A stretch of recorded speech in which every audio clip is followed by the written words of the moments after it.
I heard my daughter-in-law's voice echo through the reception hall, bright and effortless over the soft clink of champagne glasses.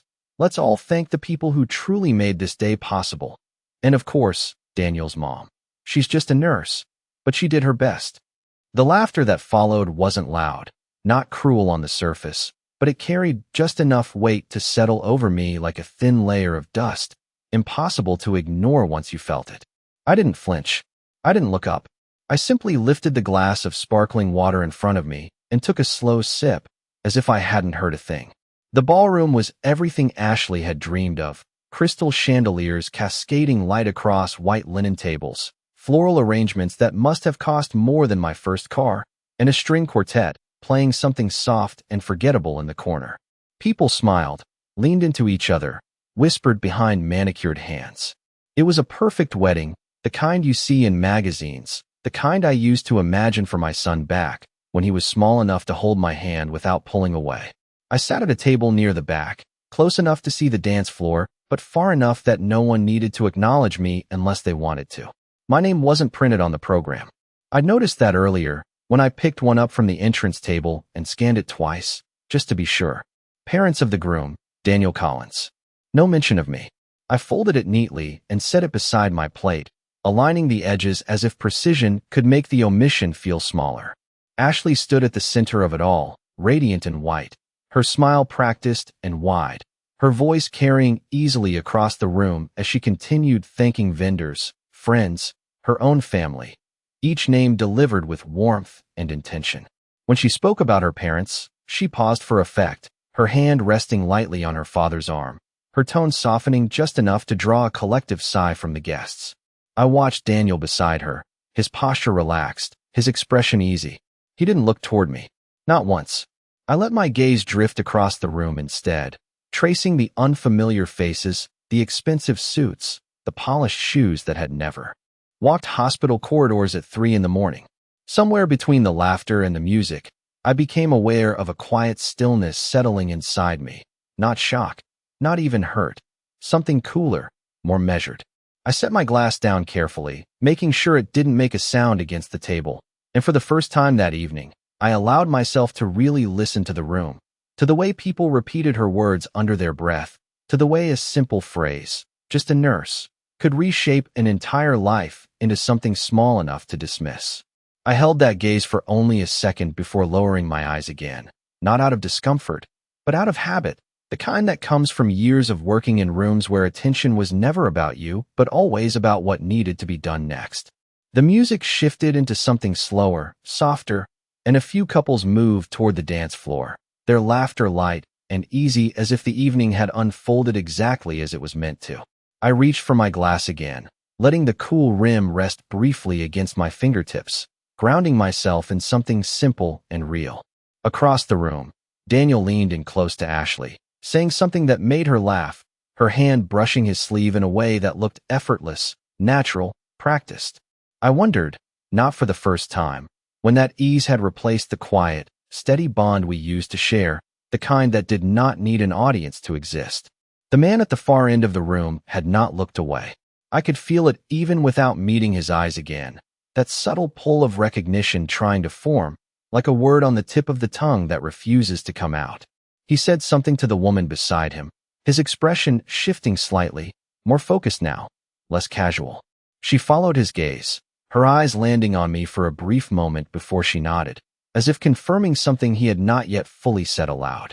I straightened slightly in my chair, not in defense, but in quiet acknowledgement of a shift I could not yet see but could clearly feel. The air around me seemed to change, just enough to notice, just enough to make the laughter across the room sound a little more distant. A server passed by, again, offering a tray of drinks, and I shook my head gently, my attention drawn instead to the slow, deliberate movement of that man as he stepped away from his group. He did not rush. He did not call out. He simply began walking in my direction, his posture composed, his eyes steady in a way that suggested certainty rather than curiosity. I had seen that kind of approach before, not in ballrooms, but in hospital corridors, when someone finally recognized a face they had not expected to see again. I folded my hands together once more, resting them lightly on the table, my expression calm, unchanged, as if nothing in the room had shifted at all. But inside, that quiet stillness sharpened, focused, waiting. Not for recognition, not for validation, just for the truth to find its way into the open, the way it always does, eventually, no matter how carefully it has been overlooked. He stopped a few steps from my table, close enough that I could see the faint lines at the corners of his eyes, the kind that come from years of measured decisions rather than easy laughter, and for a moment he simply looked at me, not with curiosity, not with politeness, but with something far more deliberate, as if he were aligning memory with reality piece by piece. I met his gaze calmly, offering the same quiet composure I had carried through the evening, giving him nothing to confirm and nothing to dismiss. Around us, the room continued without interruption, glasses clinking, voices rising and falling in soft waves, the kind of background noise that makes moments like this feel almost unreal, as if they exist just outside the flow of everything else. "Excuse me," he said finally, his voice steady, low enough that it did not draw attention, yet firm enough that it carried weight. "Have we met before?" It was a simple question, one I had heard in many forms over the years, sometimes filled with urgency, sometimes with gratitude, sometimes with confusion. I tilted my head slightly, considering him for a brief second before answering, not out of uncertainty, but out of respect for the moment he was trying to place. "It is possible," I said, my tone even, neither inviting nor dismissive. His brow tightened just slightly, and I watched as recognition began to surface, not all at once, but gradually, like a memory returning in fragments. "St. Mary's," he said after a pause, almost to himself. "About 8 years ago, late at night." I did not respond immediately. I simply held his gaze, allowing him to continue, to reach the conclusion on his own without interruption. "Cardiac unit," he added, his voice quieter now, more certain. The details settled between us, precise and unmistakable. I gave a small nod, nothing more. It was enough. His posture shifted then, subtly but unmistakably, the casual distance replaced by something more intentional, more grounded. He glanced briefly toward the head table where Ashley and Daniel stood surrounded by attention and laughter, then back at me, as if recalibrating everything he had just witnessed against what he now understood. "I thought I recognized you," he said, his voice carrying a note that had not been there before, something closer to respect than curiosity. I folded my hands gently on the table, my expression unchanged, as if this recognition did not alter anything about the moment, even though I could feel the quiet shift it brought with it, like a current moving beneath still water. "It has been a long time," I replied simply. He nodded once, slow and deliberate, as if acknowledging more than just the passage of years, and for a brief moment, the noise of the room seemed to fade again, leaving only the space between what had been said and what had not yet been revealed. He remained standing beside my table for a moment longer, his presence quiet but unmistakable, as if the space itself had begun to adjust around him without anyone fully realizing why. I could see the shift in his expression, the way recognition had settled into something firmer, something that carried history behind it. "You were the one who stayed," he said, more to himself than to me, his voice low but steady. "Everyone else rotated out, but you stayed through the night." The memory was clear in his eyes now, no longer fragmented. I did not answer right away. Instead, I allowed the words to sit between us, not as a revelation, but as a simple fact returning to the surface. "That was my job," I said finally, my tone even, without emphasis. He gave a small shake of his head, the kind that dismisses a statement not because it is incorrect, but because it is incomplete. "No," he replied quietly, "that was more than a job." His gaze shifted briefly toward the head table again, where the laughter had grown louder, glasses raised for another toast, voices overlapping in easy celebration. Then he looked back at me, and there was something different now, something resolved. "May I?" he asked, gesturing lightly toward the empty chair across from me. I inclined my head once, a simple acknowledgement, and he took the seat without hesitation. Up close, I could see the details more clearly, the tailored suit, the understated watch, the kind of presence that did not need to announce itself to be recognized. "William Carter," he said, offering his name with quiet formality, though I had already heard it earlier in the evening, mentioned with a certain level of respect among the guests. I nodded slightly. Margaret Collins, I replied, just as simply. His lips curved into the faintest hint of a smile, not out of politeness, but out of recognition. I know, he said. The words were not loud, but they carried a weight that felt entirely different from anything that had been said about me that evening. For a brief moment, neither of us spoke. The music continued, the conversations carried on, but at this table, something had shifted into focus. I could feel it in the way a few nearby guests had begun to glance in our direction, subtle at first, then more deliberate, drawn by the presence of a man they clearly recognized sitting with someone they had not noticed before.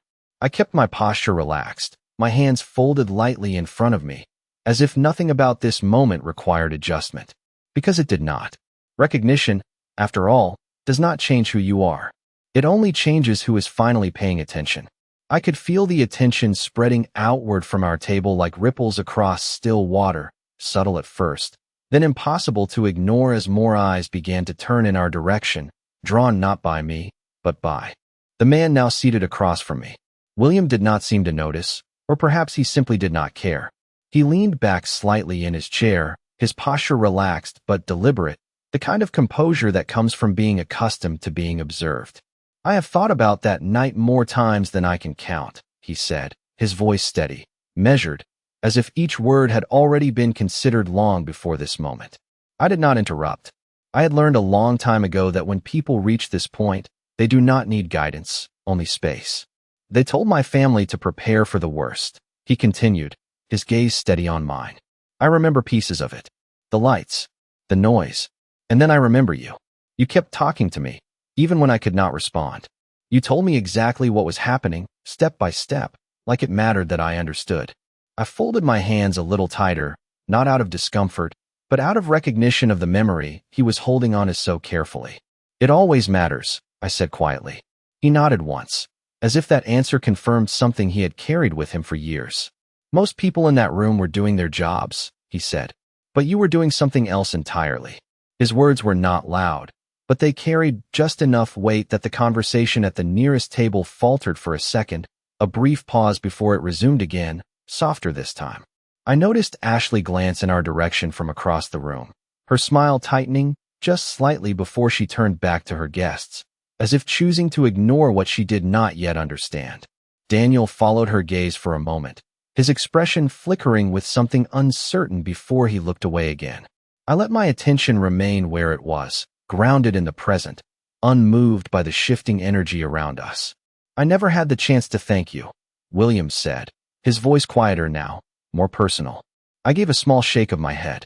You do not need to, I replied. Gratitude had never been the reason. It never was.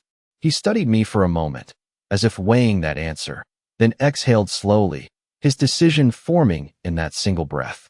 I could see it in the way his shoulders settled, in the way his gaze sharpened with purpose. Whatever he was about to do, it was not going to remain at this table. And for the first time that evening, the attention in the room was no longer drifting randomly. It was beginning to gather, to focus, as if something unspoken was about to rise to the surface whether anyone was ready for it or not.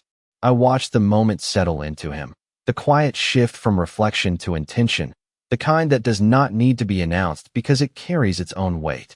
William placed his hands lightly on the table, then pushed his chair back with a controlled, deliberate motion, not abrupt, not hesitant, just enough to signal that something was about to change. Conversations nearby softened again, as if the room itself sensed the shift before anyone fully understood it. He stood, adjusting his jacket with a simple, practiced movement, and for a brief second, his gaze returned to mine. There was no question in it, no need for permission, only acknowledgement. I gave the slightest nod, nothing more. He turned then, moving through the room with a calm authority that did not require attention but drew it anyway, step by step, toward the center where the evening had been carefully orchestrated to unfold without disruption. The music continued, but it felt distant now, secondary, as more guests began to notice his movement, their conversations trailing off mid-sentence, their attention shifting in quiet waves. Ashley saw him first. I could tell by the way her posture straightened just slightly, her smile adjusting, becoming more polished, more attentive. Daniel followed her gaze, his expression tightening in a way that suggested uncertainty, as if he were trying to anticipate something he could not yet define. William reached the edge of the dance floor and paused, not to gather attention, but because attention had already gathered around him. A few guests stepped aside instinctively, creating space without being asked. He spoke briefly to the band, a quiet exchange that resulted in the music fading out sooner than expected, the final notes lingering just long enough to leave the room suspended in a soft, collective pause. The silence that followed was not uncomfortable. It was expectant. Ashley stepped forward, her voice light, controlled, carrying just enough brightness to maintain the illusion of ease. "Mr. Carter, is everything all right?" she asked, her tone warm but careful, as if she were addressing someone important without fully understanding why this moment belonged to him. William turned toward her, his expression composed, his voice measured when he spoke. "Yes," he said simply, then glanced briefly toward Daniel before returning his attention to her. "There is something I would like to say." The room stilled further, if that was even possible. Every conversation now completely faded, every movement slowed to stillness. I remained where I was, hands folded, posture unchanged, watching from a distance that felt both intentional and absolute.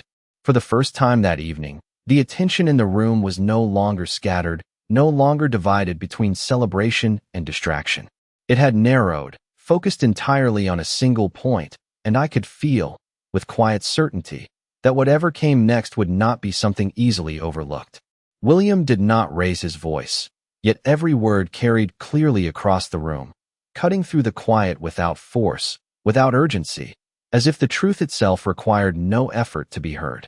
"I have attended many events like this," he began, his tone calm, measured, the kind that draws people in rather than pushes them back. Celebrations where people are recognized for what they have built, what they represent, and what they mean to others. He paused briefly, allowing the weight of his words to settle, his gaze moving across the guests before returning to Ashley and Daniel. "But tonight, I heard something that I cannot ignore." The shift was immediate, subtle but undeniable. A few guests straightened in their chairs. Others exchanged quick glances, their earlier smiles fading into something more cautious, more attentive. Ashley's expression remained composed, but I could see the slight tightening around her eyes, the careful control settling deeper into her posture. William continued, his voice steady. "Someone in this room was described as just a nurse." The words echoed differently this time, stripped of their casual tone, placed instead in a space where they could be examined, understood, and judged. No one laughed. No one moved. "I would like to clarify something," he said, his gaze now unwavering. 8 years ago, I was in a hospital room, facing a situation that my family had been told might not end well. There were many professionals involved, many capable people doing their jobs. But there was one person who stayed by my side through the longest hours of that night. I felt the attention shift, slowly, like a current changing direction, not yet fully realized but impossible to stop. She did not leave when her shift ended. She did not treat me like a case or a number. She spoke to me, explained everything, and made sure I was never alone, even when I could not respond. His voice did not rise, but it deepened, carrying something personal now, something that belonged to him alone. "That person is here tonight." The room held its breath. I remained still, my hands resting lightly in my lap, my posture unchanged, as if none of this belonged to me, even though I could feel every eye beginning to search, to connect, to understand. William turned slightly, his gaze moving through the room with quiet certainty before settling back in my direction, though he did not point, did not call attention in any obvious way. He did not need to. So when I hear someone say just a nurse, I think it is important to remember what that truly means, he continued. It means someone who stands in the gap when everything else is uncertain. It means someone who carries responsibility that cannot be measured by titles or appearances. The silence that followed was no longer soft. It was heavy, deliberate, filled with the slow realization of something that could not be undone. Across the room, Ashley's smile had disappeared entirely, and Daniel's expression had shifted into something I had not seen on his face in a very long time. Not confusion, not indifference, something closer to recognition, though it had arrived far too late. No one spoke when he finished. The silence did not break the way it usually does, with polite laughter, or scattered applause. It stayed, stretching across the room, pressing gently against every person seated there, asking them to reconsider what they had just heard. I remained exactly where I was, my hands still folded, my posture unchanged, but I could feel the shift now with absolute clarity. It was no longer subtle. It was no longer uncertain. It was real. A woman near the front turned slightly in her chair, her eyes scanning the room until they found me, her expression altering in a way that needed no explanation. Another guest followed, then another, each glance building on the last, until the quiet realization began to ripple outward, connecting the story William had just told with the person sitting unnoticed at the back of the room. Ashley stood frozen for a fraction of a second too long, her composure slipping just enough to be seen by those who were already watching closely. Her gaze flickered across the guests, searching for control, for something familiar to hold on to, but it was no longer there in the same way. Daniel looked toward me then, not casually, not by accident, directly. Our eyes met across the distance, and for the first time that evening, he did not look away immediately. There was something in his expression that had not been there before, something unsettled, something searching, as if he were trying to reconcile the version of me he had accepted with the one now being revealed in front of him. William did not move from where he stood, allowing the room to absorb the moment fully, giving it space to settle into understanding. Respect is not something that should be adjusted based on convenience, he added quietly, not as a continuation, but as a conclusion that carried its own finality. The words did not rise above the silence. They rested within it, steady and undeniable. A few guests began to nod almost imperceptibly, small acknowledgments that spoke louder than any applause could have. The balance in the room had shifted, not dramatically, not with noise or spectacle, but with something far more lasting. Recognition, not the kind that is given out of obligation, but the kind that forms when truth is no longer hidden behind assumptions. I drew a slow breath, letting it settle, feeling none of the urgency that might have once come with a moment like this. There was no need to respond, no need to explain. Everything that needed to be understood had already been placed in front of them, clear and complete. And for the first time that evening, I was no longer invisible. William stepped back slightly, not retreating, but allowing the moment to settle fully into the room, his role in it complete without the need for further emphasis. The silence that followed was different now, no longer heavy with uncertainty, but steady, grounded, as if the truth had found its place and was not going to be moved. Ashley shifted her weight, her posture adjusting in small, controlled ways, her eyes moving quickly from face to face, measuring reactions, searching for something familiar to regain her footing. "I think there has been a misunderstanding," she said finally, her voice light, carefully composed, though the edges of it no longer carried the same effortless confidence. No one responded immediately. The room did not rush to support her. It waited. Daniel took a step forward, his gaze still fixed on me, then briefly on William, as if trying to bridge a gap that had formed too suddenly for him to understand. "Mom," he said, the word quieter than it should have been, unfamiliar in its hesitation. I did not move. I did not answer, not out of resistance, but because there was nothing left to clarify. The truth had already been spoken, and it did not require repetition. A guest near the front table cleared his throat softly, the sound small but noticeable in the quiet, followed by another shifting in their seat, the subtle movements of people recalibrating their understanding of what they had witnessed. Ashley let out a small breath, almost a laugh, though it did not reach her eyes. "It was just a joke," she added, her tone lifting slightly, reaching for something lighter, something that might restore the atmosphere she had lost. But the words did not land the way she intended. They hovered for a moment, then fell flat, unable to carry the weight they once might have held. William did not respond to her. He simply looked at her, his expression unchanged, not confrontational, not unkind, but steady in a way that left no room for dismissal. Daniel glanced between them, then back toward me, his expression tightening further, as if the distance between where I sat and where he stood had suddenly become much larger than the few yards of polished floor between us. I rose then, slowly, not to draw attention, but because the moment no longer required me to remain seated.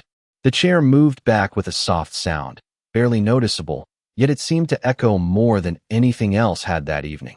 Every I followed, not out of curiosity now, but out of something closer to awareness. I smoothed the fabric of my dress with a simple motion, the same calm precision I had carried through every moment of the night, and lifted my gaze just enough to meet Daniel's once more. There was no anger there, no accusation, only clarity, and that, more than anything else, seemed to unsettle him the most. Daniel took a step toward me, then stopped, as if something invisible had drawn a line he was not sure he was allowed to cross. "Mom, I did not know," he said, his voice low, uncertain, stripped of the easy confidence he had carried all evening. The words lingered in the air between us, not dismissed, not accepted, simply existing for what they were. I held his gaze for a moment, long enough to let him understand that this was not about what he knew or did not know. It was about what he had chosen not to see. Ashley moved closer to him, her hand brushing his arm lightly, a gesture meant to steady the situation, to re-establish control, but it felt out of place now, like something rehearsed for a moment that no longer existed. "We were just having fun," she added, her tone softer this time, less certain, as if adjusting her approach might change the meaning of what had already been said. I did not respond. I did not need to. The room had already answered for me in its silence, in the way no one stepped in to support her version of events, in the way the earlier laughter had completely disappeared. William remained where he was, his presence steady but no longer the center of attention. He had said what needed to be said. The rest belonged to us. Daniel exhaled slowly, his shoulders dropping just slightly, as if the weight of the moment had finally settled on him. "You should have told me," he said, almost reflexively, the kind of statement that comes when someone is searching for a way to make sense of something uncomfortable. I gave a small shake of my head, not in disagreement, but in quiet correction. It was never something I needed to say. I replied, my voice calm, even, carrying just enough to reach him without drawing it back into performance. His expression shifted again, something closer to realization passing through it, though it came too late to change what had already been revealed. Around us, guests began to look away, not out of disinterest, but out of respect for a moment that had turned inward, personal, no longer meant for observation. Ashley's posture stiffened slightly, her composure holding, but only just, the cracks visible in the small way she avoided meeting my eyes. I reached for my clutch, lifting it from the table with the same quiet precision I had carried all evening. There was nothing left to prove, nothing left to reclaim. That had already been done, not by me, but by the simple act of truth being spoken in a room that had not expected to hear it. I looked at Daniel one last time, not searching for anything in return, only acknowledging what stood between us now, clear and unspoken. Then I turned, not hurried, not hesitant, and began to walk toward the exit, the sound of my steps soft against the polished floor, yet unmistakable in the stillness that followed. I stepped out into the cool evening air, the quiet outside the venue settling around me like something familiar, something honest, untouched by the careful performances left behind inside those walls. The soft glow of the building lights spilled onto the pavement, and for a moment, I simply stood there, letting the stillness replace the noise that had filled the night. Behind me, I could hear the faint hum of voices starting again, hesitant at first, then gradually returning to the rhythm of a celebration trying to recover its shape. But I did not turn back.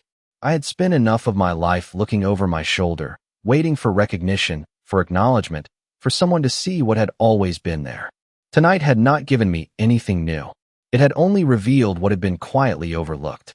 I walked toward the parking lot at an unhurried pace, the sound of my steps steady, grounded, each one carrying me further away from a place that no longer held anything for me. I thought about Daniel, about the way his voice had softened when he spoke my name, about the hesitation that had replaced certainty in his eyes.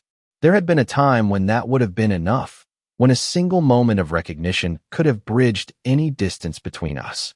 But time has a way of reshaping what matters, of teaching you that understanding, when it arrives too late, does not always restore what has already been lost. I reached my car and paused, my hand resting lightly against the door, the cool metal grounding me in the present. For years, I had been defined in quiet ways, in rooms where no one asked for introductions, where titles were irrelevant, where what you did spoke louder than anything you could say. I had never needed to explain myself there. I had never needed to be seen in order to matter. And tonight, in a room filled with polished surfaces and practiced smiles, that truth had not changed. I opened the door and settled into the driver's seat, taking a moment before starting the engine, allowing the silence to settle completely. There was no anger left in me, no need to revisit what had been said or done. Only clarity, the kind that does not demand acknowledgement because it no longer depends on it. As I pulled away, the building faded in the rearview mirror, its lights growing smaller with each passing second, until it became just another distant glow against the dark. And for the first time in a long while, I did not feel like I was leaving something behind. I felt like I was returning to myself,